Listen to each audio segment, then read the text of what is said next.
They say when you're about to die, your life flashes before your eyes. But for me, it was just one moment. One face. One betrayal. Rain pounded against the windshield as the car twisted down the cliffside road, tires screeching against the wet asphalt. My hands gripped the wheel, knuckles white, breath shallow. In the passenger seat, Evan was yelling, about what I couldn't tell. The roar of the storm outside had swallowed his voice. But it didn't matter. Not anymore. I already knew. I had seen the text. I had heard her voicemail, soft, breathy, and smug. He told me he loved me first, Harper. You were just the default. Her. My best friend. My bridesmaid. The steering wheel jerked in my hands, the headlights caught the edge of the cliff, and then everything went black. But death wasn't the end. When I opened my eyes, I wasn't lying in a hospital bed. I wasn't floating in some ethereal void. I was in our old apartment. The one-bedroom unit we'd lived in 3 years ago. Before the engagement, before the wedding plans, before I gave up everything for him. I bolted upright on the couch, my heart thundering. The digital clock on the TV stand read, August 3rd, 10:32 p.m. It couldn't be. This was the night before the rafting trip. The trip that changed everything. The trip where I died. At first I thought it was a dream. Maybe my mind's desperate attempt to rewrite the ending, to cope with betrayal and a shattered heart. But then Evan walked in from the kitchen, wearing that same stupid world's okayest chef apron, holding a bowl of microwave popcorn. Movie night, he grinned. Unless you're gonna pretend to fall asleep 10 minutes in again. The sound of his voice, the light in his eyes, it was all so real. I wasn't dreaming. I had been reborn.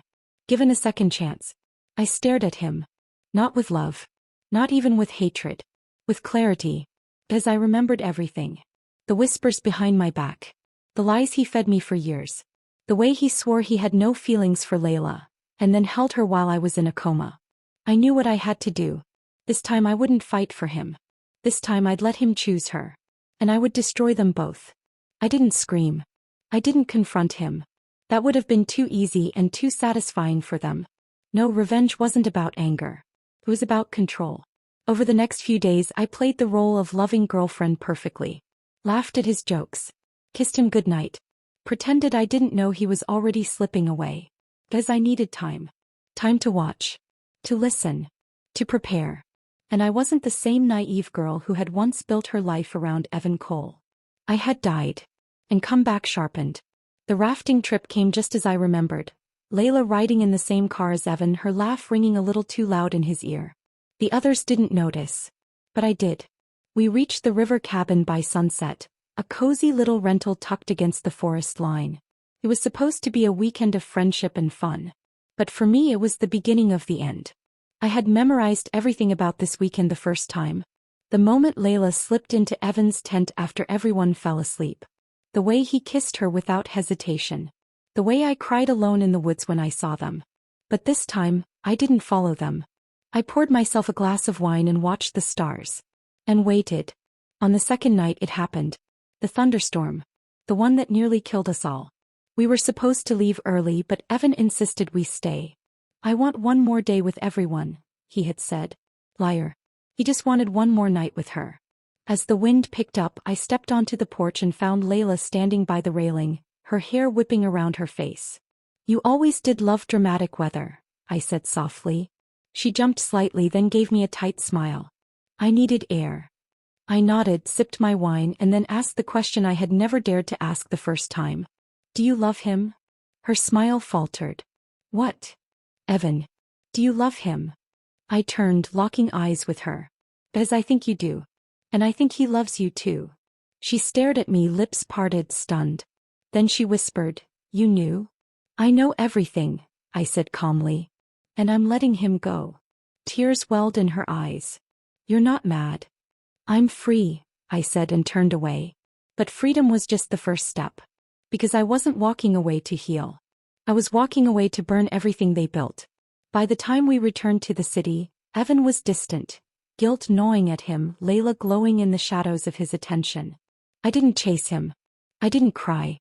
I moved out quietly, citing a desire to find myself. And when Evan hesitated, I told him he deserved someone who truly loved him. Someone like Layla. They moved in together 3 months later. It was perfect. Because the fall always hurts more when you think you've won. I spent the next year rebuilding my life with a calm fury. Got a new apartment. A better job. I reconnected with people Evan had isolated me from. Old friends, former colleagues. I became someone new.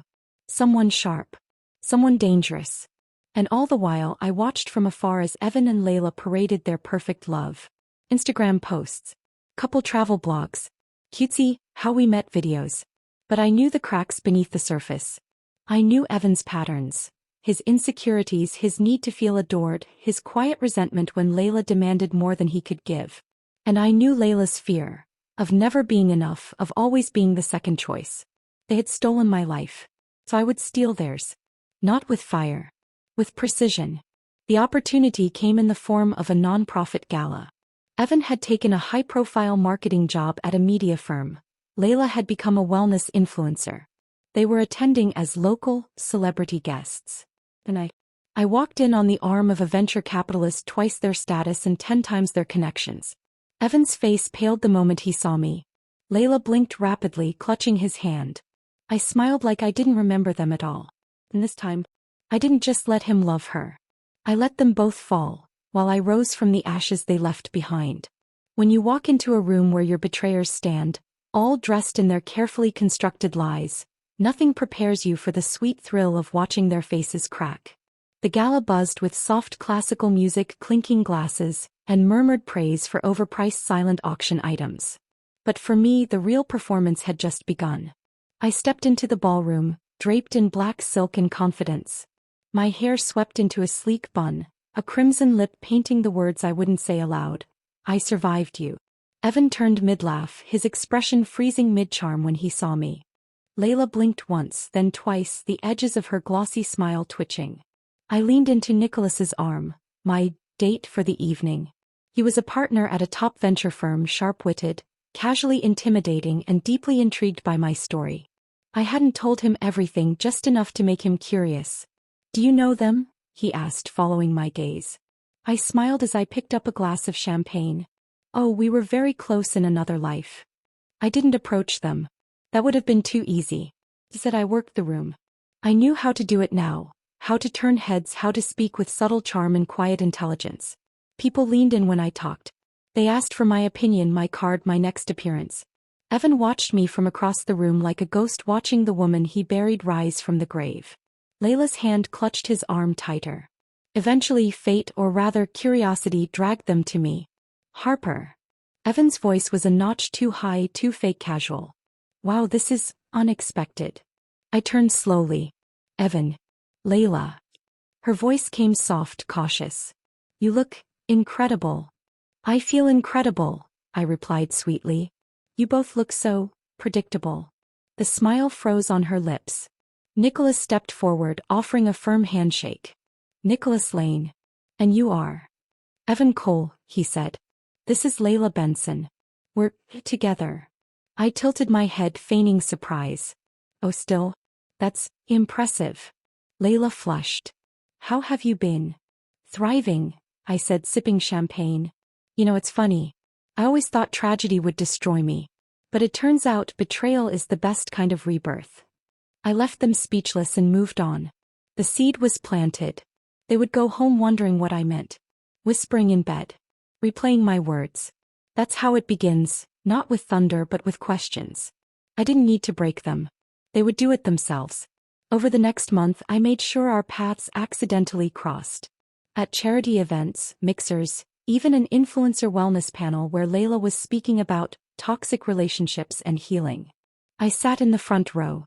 Her speech faltered when she saw me. I clapped when she finished, my smile unreadable. Evan grew visibly tense each time we met, his eyes clouded by something deeper than guilt. Doubt. And that was my first weapon. I knew Layla would crack before Evan did. She had always been the more insecure of the two, driven by validation, approval, appearances. So I started small. A bouquet of lilies delivered to her studio. No card. Just a note that said, "For the woman who takes what isn't hers." I knew she would see my name in those words even if no one else did. Then came the whispers. I reconnected with an old college friend of hers, a PR manager at a local firm. slipped in casual mentions of Evan's old habits, his wandering eye, the way he used to gaslight me into thinking I was imagining things. It didn't take long for the gossip to reach her. The next time I saw Layla, her smile was brittle. Her eyes darted toward Evan more often. She fidgeted with the hem of her designer dress like a teenager waiting for a verdict. Perfect. Meanwhile, I made myself visible. Not just in person but online. My social media, once private and empty, now bloomed with curated elegance. Business brunches, invitations to industry talks, candid shots with powerful people. No revenge quote posts. No crying selfies. Just power. It drove Evan crazy. He started messaging me late at night. Harmless at first. Evan, 1:11 a.m. Hey. Saw you at the Urban Growth Forum. You looked great. Evan, 1:14 a.m. Layla said you've changed. In a good way. I didn't respond. Not yet. Instead, I reached out to someone unexpected. Paige. Evan's ex before me. The one he cheated on back in college. She had every reason to hate me once. But time has a way of aligning enemies into allies when they've been wounded by the same man. She responded faster than I expected. Paige, finally. Someone else who knows what a liar he is. We met for coffee. Talked for hours. Laughed bitterly. Turns out she had a few receipts of her own. And I knew just how to use them. The final blow needed to be personal. Intimate. So I invited them both to a charity dinner I was co-hosting. Helping Hands Foundation, I told the coordinator. Focused on emotional recovery after relational trauma. The irony was exquisite.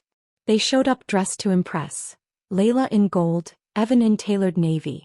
I greeted them warmly. So glad you came.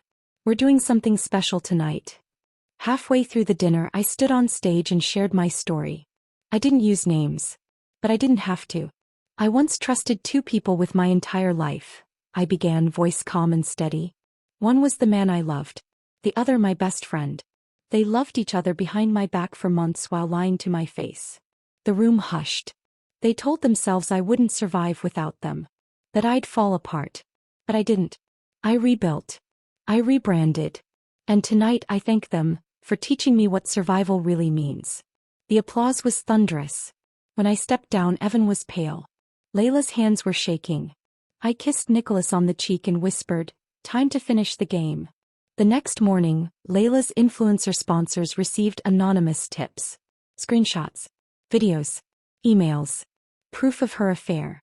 Proof of lies. Old texts between her and Evan from when we were still together. Courtesy of Paige. Her brand collapsed within days. Followers left. Sponsors withdrew. She posted a crying apology video that was promptly turned into memes. Evan, meanwhile, found himself blacklisted from several marketing firms. Paige had reached out to some of her own contacts, shared how he stole campaign ideas and manipulated numbers. His contract wasn't renewed. They spiraled. But I wasn't done yet. Evan showed up at my apartment 3 weeks later. Unshaven. Eyes red. Hands trembling. I don't know who you are anymore, he said bitterly. I tilted my head.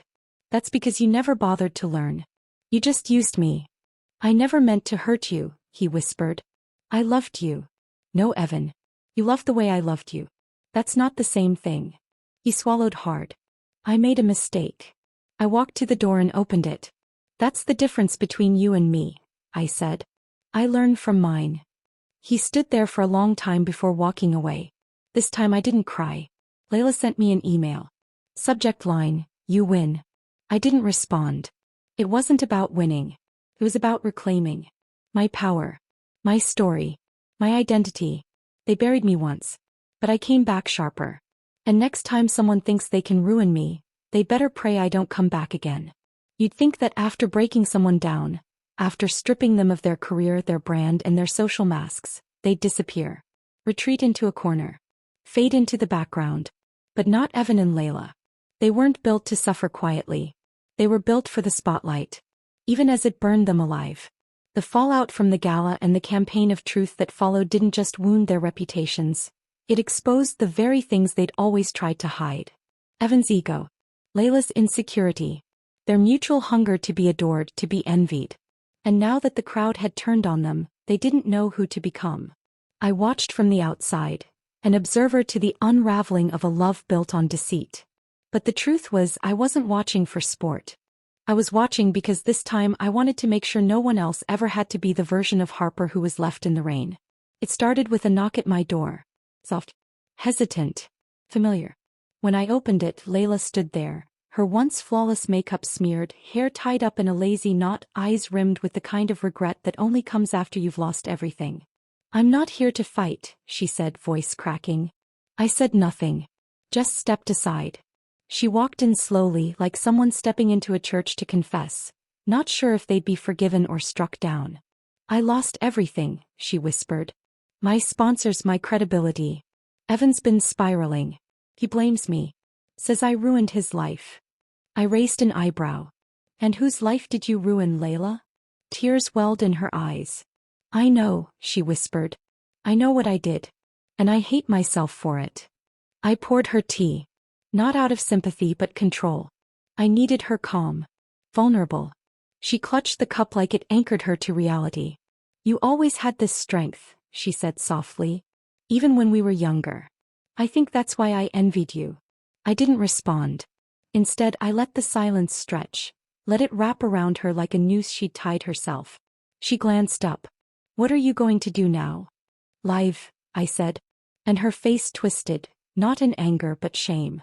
"I thought I loved him," she whispered. "But it was never about him, really. It was about winning. About having something you had. I thought if he chose me, maybe I'd finally feel like enough." "You'll never feel enough," I said, "if the only way you measure your worth is by what you steal from someone else." She nodded slowly. "I'm sorry." I believed she was. But apologies didn't undo damage. They didn't rebuild the woman I had to become. They didn't give me back the pieces of myself I had to claw out from the dirt. But they did something else. They gave me a window. That night, I sat with Layla's confession, holding it in my hands like a weapon I hadn't expected to gain. For the first time, I saw the truth of what I had survived. Not just the cheating or betrayal, but the way I'd made myself small for years to keep someone else comfortable. Evan had once said, "You're too intense, Harper. You feel everything too much." So I learned to dim. To smile smaller. To speak softer. To stop shining when he didn't. But now I realized, my intensity wasn't a flaw. It was fire. And Evan had always feared being burned. The next week, I got a message from someone I hadn't spoken to in years. Sadie Novak. Former coworker. Occasional lunch friend. And once, Evan's target when we were together. She was the girl he'd swore was just a little too flirty, but never his type. I hadn't believed him even then. Her message was short. "I've been following the headlines. I know what Evan did to you. He tried with me too. I didn't bite. But I have receipts." We met for coffee the next day. She slid her phone across the table. Text messages. Emails. A voice recording. Evan had tried to seduce her on more than one occasion while we were still together. And more importantly, after he and Layla had moved in. "You're not the first," Sadie said, sipping her latte. "But maybe you'll be the last." I smiled faintly. "You just gave me the final nail for his coffin." I sent Evan one message. "Meet me at the rooftop bar on 5th. One night. One truth. That's all I'll give you." He showed up, of course. His pride wouldn't let him ignore an invitation that smelled like hope. When he saw me, he hesitated. "You look different," he said. "I am," I replied. We sat in silence for a few minutes. He tapped the table. "I've been thinking about us. About what went wrong." I leaned back, folding my hands. "Evan, we didn't go wrong. You did." His face twitched. "That's not fair. Isn't it?" He rubbed his jaw. "I messed up. I know that. But you can't pretend what we had wasn't real. You loved me." I did. But that love wasn't a gift. It was a lesson. One I learned the hard way. He leaned forward. "Harper, I'm sorry." I pulled out my phone. Opened the screenshots from Sadie. Played the voice message. His face drained. "You've always needed someone to make you feel like a man," I said. "But you've never been one." He stood up. "Why are you doing this?" "Because silence wasn't enough. I needed you to know that every version of you, the liar, the manipulator, the coward, has been seen." His shoulders sagged. "What do you want from me?" I stood. "Nothing. That's the worst part. I used to want everything from you. Now I want nothing. A week later, Evan's reputation in the industry crumbled completely. Sadie shared the evidence anonymously with a group of women working to expose workplace harassment. Multiple past complaints resurfaced. He was asked to resign from his new agency.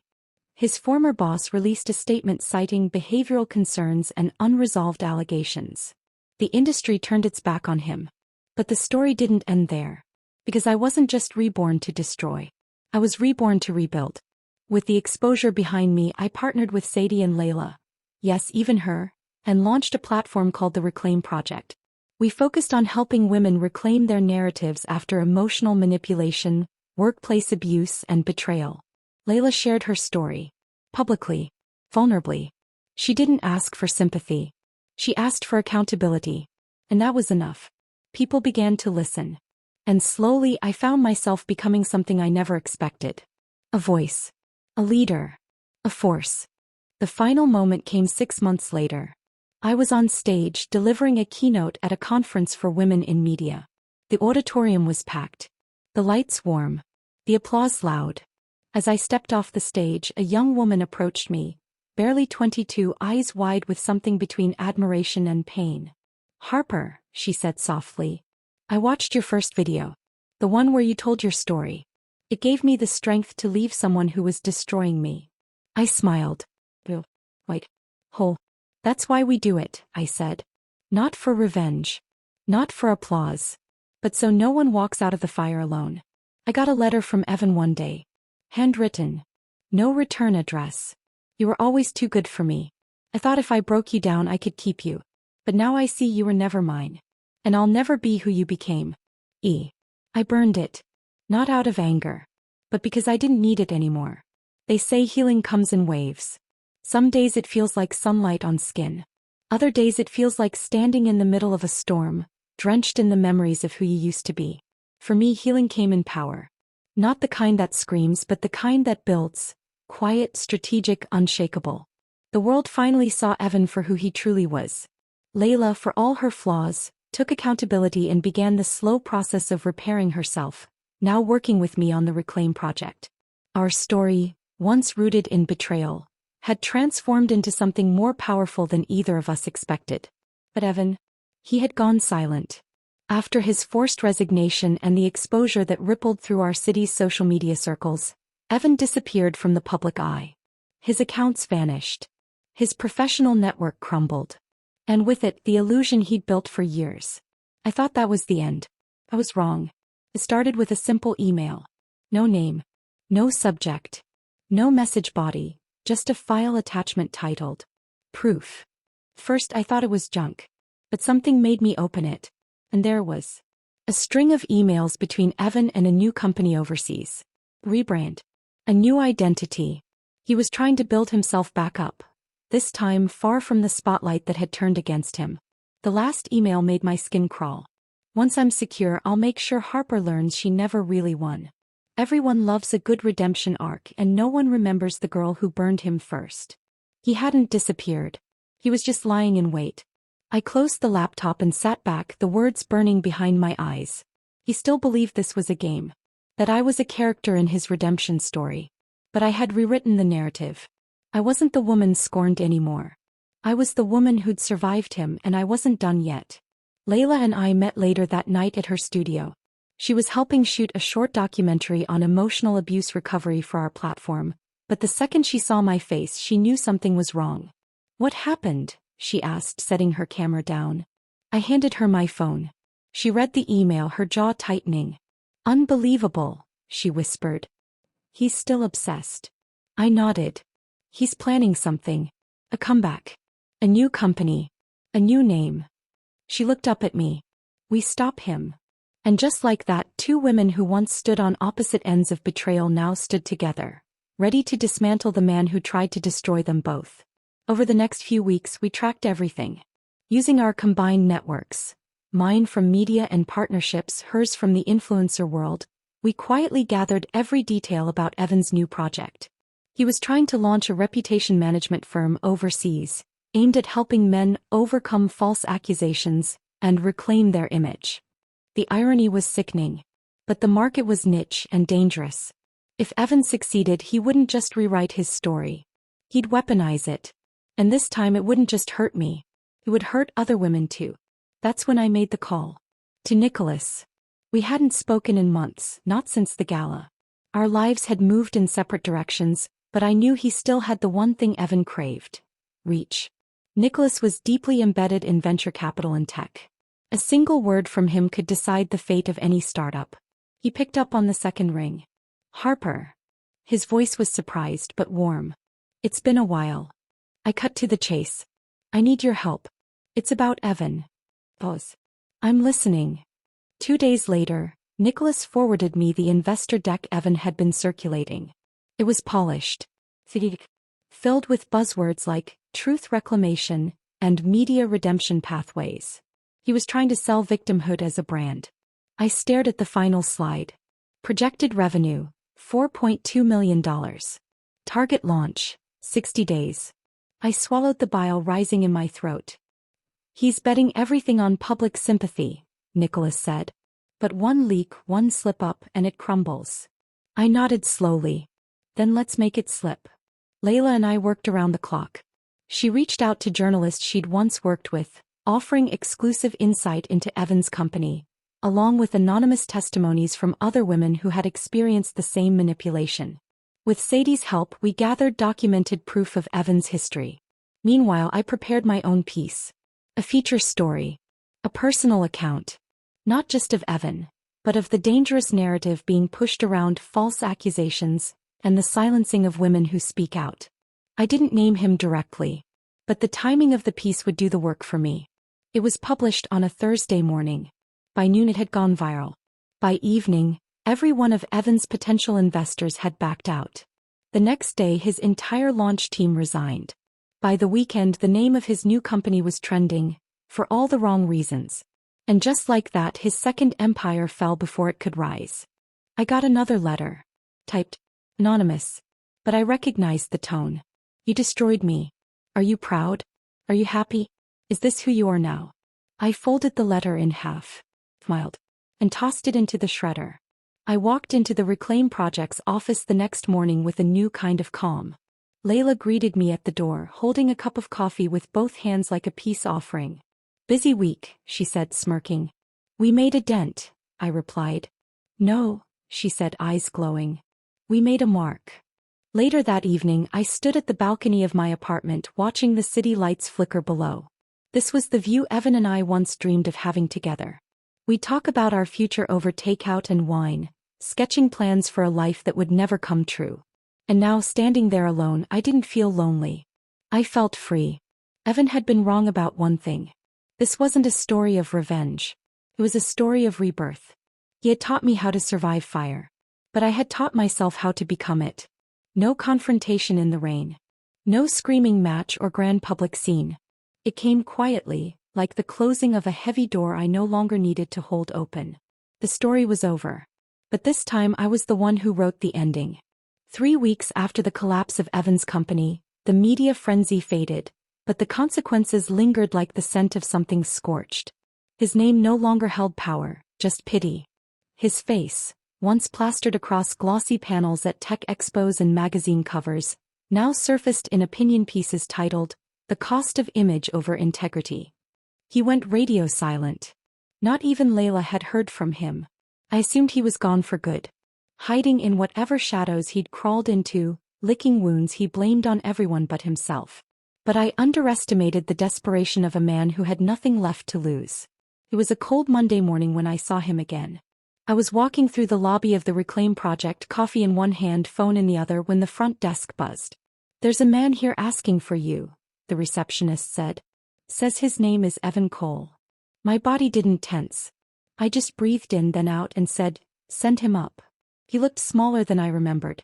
Not physically, he was still tall, still dressed in a way that said he cared too much about how people saw him.